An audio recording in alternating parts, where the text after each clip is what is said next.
For more on this game, let's welcome in, shall we? Jurgen Klinsmann's with us, as is Stewart, Robson. We'll be hearing from you guys in a moment. But great, that was just brilliant, wasn't it? Was so much fun. I hope the two managers, Ancelotti and Guardiola, are sitting Ancelotti's manager's room with a litre and a half of red wine each. And I hope they've drank it all.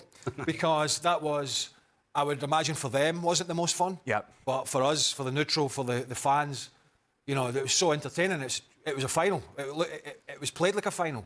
And we saw some of the deficiencies we've seen from City before. And, you know, in previous seasons, they showed that up last year. They've come back to haunt them at times this year, and that is making bad decisions at the back. And when you do that against this Real Madrid side, they'll take advantage. But, you know, you cannot fault these guys. You know, even from City's perspective, I didn't think it was Foden's best game, to be honest with you. I didn't think it was Rodri's best game, to be quite frank. But they've managed to peel it back. Yeah. And the other thing that impressed me was Vinicius Junior, the work rate. We talk about his talent, but he looked to me tonight as if he was laying it all on the line. It just meant so much to everyone in that field tonight. It was a brilliant game of football.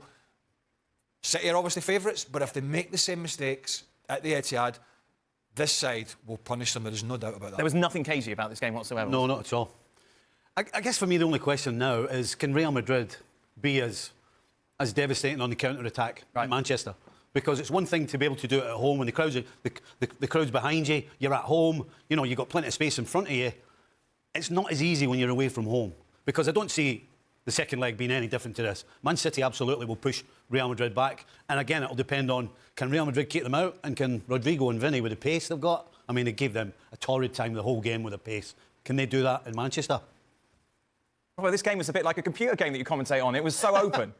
It certainly was, and I have to agree with the guys. I mean, the way the Vinicius Junior, who played mainly through the centre forward at the start of the game, they put Rodrigo out on the left-hand side, how they were able to pick their passes and make their runs. Yes, poor defending at times by Man City, but I thought it was exceptional the way they continued time and time again to get in behind Man City. And Man City, and I agree with Craig again, Rodri didn't have his best game. He's been magnificent all season, but he gave the ball away 2 or 3 times, and it started the counter-attacks off, and so did Bernardo Silva a couple of times. And again, I would go back to the point I made last week. There was times today when Man City wanted to go from Ortega to the centre forward, and 7 times it happened where he was isolated 1v1 against Rudiger, and Haaland didn't keep hold of the ball. And I think that just upset Man City a bit on occasions. That's fantastic. And as a manager, you just go from one extreme to another. You know, a positive, negative, negative.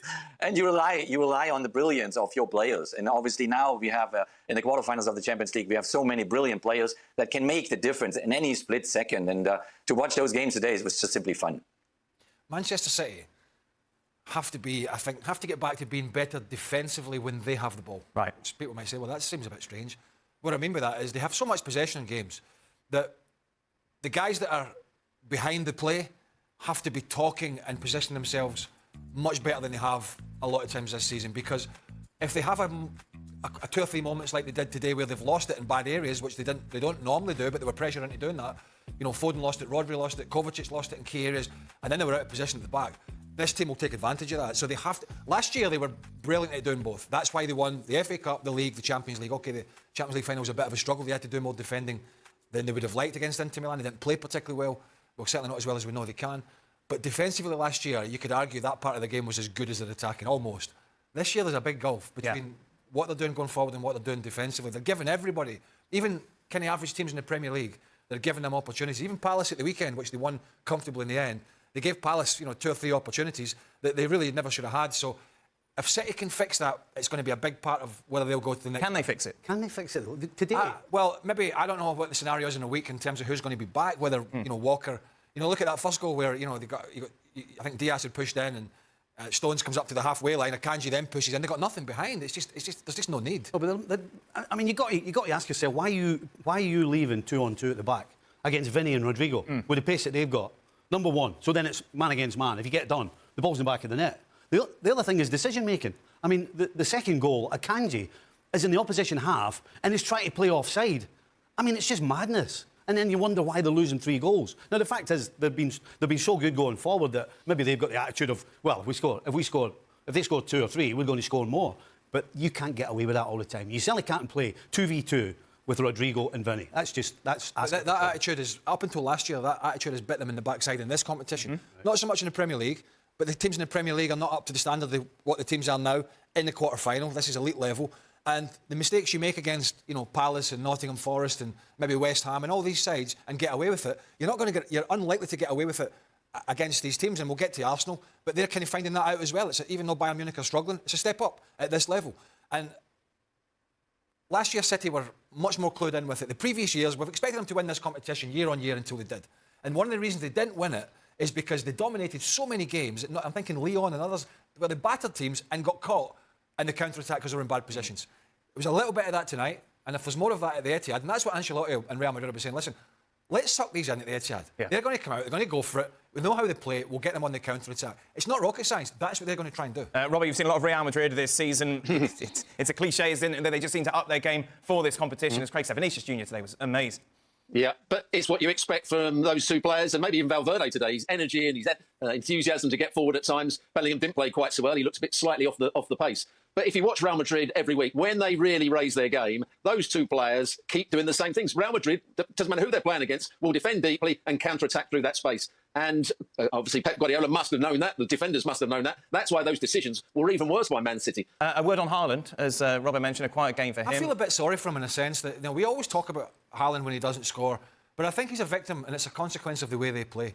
That a lot of times he's shown for the ball, and I agree. And listen, I don't disagree with Stewart, and we've talked about this before. There has been times this year where, particularly the Arsenal game, where his first touch hasn't been the best, and his link-up play hasn't been the best, and we get that. But I do, in a sense, feel it's not short of him trying to make runs and get in good positions. It's the fact that sometimes they go back and they go side and they go forward, and Foden comes into that little space, and then he's got to make a move, Haaland, to take some defenders away. And I don't think he's getting on the ball as much as he would like, but I think that's a consequence of the way, at times, Manchester City play. Well, they don't fling it in, ever. Right. There was one in the second half, and I said to you, Silva's just rolled it back to Alvarez, and Haaland is standing 1-on-1 with Rudiger. There's nobody else near the two of them. They're probably around the penalty spot. Alvarez, throw it in, whip it in. I don't care. I don't want him to do 1-on-1 against Haaland, 12 yards out, 1-on-1. If it's a ball in the air, if it's a ball crossed in, I don't want him to do it. But they never, ever put it in. Not even the odd occasion. It just never happens. So we can talk about his hold-up play, but if they don't put the ball in the box for him, then he's definitely not going to get on the end of it. The one guy that puts it in normally quite early on a cutback, Kevin De Bruyne, you often see him peeling from the middle of the park or the right side out to the wide position, and then he takes a cutback from one of the players and he whips it in first time. He's kind of one of the few that do that. If you look at Jack Grealish is a player that likes to take a few touches, maybe too many at times. Look, he's not at the top of his game, Erling Haaland, but I don't think it's all down to him. I think it's a lot down to the way City are playing. Jurgen? Yeah, I feel for Erling Haaland because obviously it's not easy in these games to get him into good positions. It's not easy to get him the ball into in a situation where he can, maybe with 1-against-1, can turn around and score a goal. His link-up play is difficult because if he's left alone, especially if you're left alone against Rudiger, which was the case quite often today, he fights a little bit his own big battle, and he needs support then. And obviously when you have then in a team like Man City, usually in the Premier League, they have 80% possession, 85% possession, and they bunker in, they park the bus in front of the goal. There's no real space for Erling. It's difficult for him. Where do I run? Where do I open myself? How do I find the connection? With De Bruyne, there is a natural connection. So when De Bruyne is on the field, he always has an eye on Haaland, for his runs. But when De Bruyne is not there, he struggles a little bit more. And so I feel for him. It's tough for him because especially in games like today, Real Madrid, this is the type of game where you want to shine. You want to show the people that you are capable to kill a game off against such a big name. And unfortunately, he didn't have the opportunities to do so. Jurgen, just a word on the opening goal. As a coach, would you salute the brilliance of Bernardo Silva or question your goalkeeper? Yeah, you got to swallow that one as a goalkeeper. Yeah, you got to admit that this was yours. So 3-3 going into the second leg. Manchester City favourites, obviously. Yeah.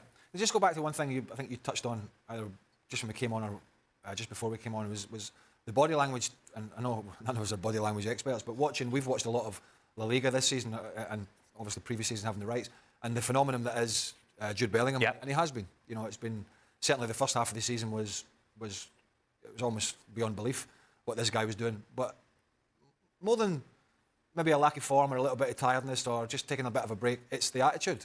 I think it's getting a little concerning for me. And maybe that's where he's got a really experienced manager will come in and Ancelotti and have a little word with him. There's a lot of complaining, isn't there? It almost seems to me, and it's not just here, there's been a lot of La Liga games, and maybe some of it has been just, but not always, where he's felt that the referee has owed him one.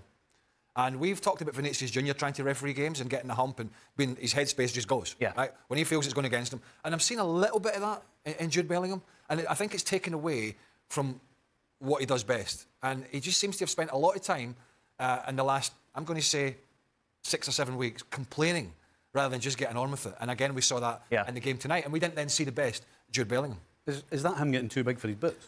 Because he did the same with England. You know, we talk about how a nice guy, seems to have his feet on the ground, always seems to say the right thing. But is he starting to believe everything that's been said about him? Now that he's got an attitude change that I deserve to be getting fouls, I deserve... Right. It's kind of... That could be turning into me, which obviously is going to affect him. I mean, it's hard not to... I mean, I would imagine, I don't know, you know, being at a club that size, doing what he did as a youngster. You know, don't forget he went to Germany at 16 years old to play for Dortmund for 3 years. I mean, it's quite incredible. But then to go in and basically carry this team on your shoulders for basically the first half of the season. And every week, we're talking about it, and every week we saw that sort of... Yes. Where he's just taking the adulation of the crowd because he's the main man, and rightly so. And I think that is difficult for any player not to let that just start to get to you a little bit. And I think he's got a very good manager, and if he needs his feet to get back on the ground, but I do think we've all seen that little side of him in recent weeks. Do you agree, Robbo? Absolutely. He's become an angry young man when he first went there. And perhaps a great picture that Craig just painted there of the adulation he was taking. He had a smile on his face. He was enjoying his game. For the last 6, 7 weeks, he hasn't enjoyed his game. He's fighting with the referees, fighting with the opponents. He's shrugging his shoulders at every opportunity. And we're not seeing the same Jude Bellingham. But I also think he's just lacking that touch, a yard of pace that he had at the beginning of the season when he was fresh. He's just starting to tire. And that's maybe why he's angry with himself at times, or frustrated with himself as well. Jurgen, how would you manage this? Well, talking to him, take him out for coffee, you know, have a chat with him, and I'm sure Carlo Ancelotti is doing that because Carlo Ancelotti is a master in man management. So I think that's what they should do. That's probably what they do, and I think it's just also normal. It's normal that Jude Bellingham, you know, cannot always play on the top all year long. It's normal that he drops a little bit and has a couple of weeks off in a certain way, and then finds his balance again. This is part of development. This is part of maturing as a player on and off the field. So we don't know what's going on off the field. We don't know, you know, the people that surround him. We don't know his training performances. We don't see him every day. But this is, I think, it's just normal. And now, you know, it's, as I said before, it's crunch time. March, April, May. This is crunch time in the domestic championships and as well, especially in the Champions League. And then we go towards the Euros. And so he's full of ambition. He's full of expectations, and if it sometimes goes to his head, I think it's just normal as well because he's a very, very young human being and has to go through a lot. And I think these up and downs are just normal. And Carlo Ancelotti knows that, sees that, and I'm sure that he's talking to him. We need it to go. So we need it to go to Harry Kane's head, Bellingham's head, and Phil Foden's head. Hey, don't worry. We don't want. Don't worry. We England do not win the want Euros, but aside from that, Stevie, give us percentages going into the second leg. Oof.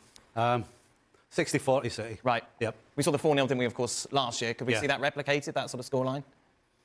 No, because I don't think City can keep a clean sheet. Right. But at the same time, you've got to think that, listen, if you can score 3 at the Bernabeu when you're at home with that crowd behind you, you've got to think they're going to score more goals. And they can only be better defensively. 60-40? 60-40, and I'm the same. You know, it's unlikely Ancelotti would be watching, or he's not watched the videos of the last game at the Etihad, where, as you mentioned, they got hammered, and not taking any lessons from that and saying, listen, we cannot do this again or we'll get destroyed. So I'm expecting this very, very similar game, but City favourite. Rudiger will definitely start for the second leg. When you remember he dropped in, of course, for the return leg. Loves last it, year. doesn't he? Oh, Rudiger loves it. He loves yeah, it. absolutely. Absolutely. Robbo, 60-40, where are you going? I'm going to go 65-35, just to prove my maths is quite good. So, yeah, I think Man City will have too much for Real Madrid. At the Etihad, I think the crowd, everything about it, I still think there'll be a threat on the counter-attack, but not so much without the crowd behind them. I think, Man City to win the game. Jurgen, you want to show off your maths as well? No, I go 50-50. Oh! and I could even see an extra time there, you know, because we don't have the away goal anymore. So, yeah, maybe a 1-1. The one goal could maybe come by Bellingham. There you go. That's how fast it can go. That's how fast it can go. Yeah.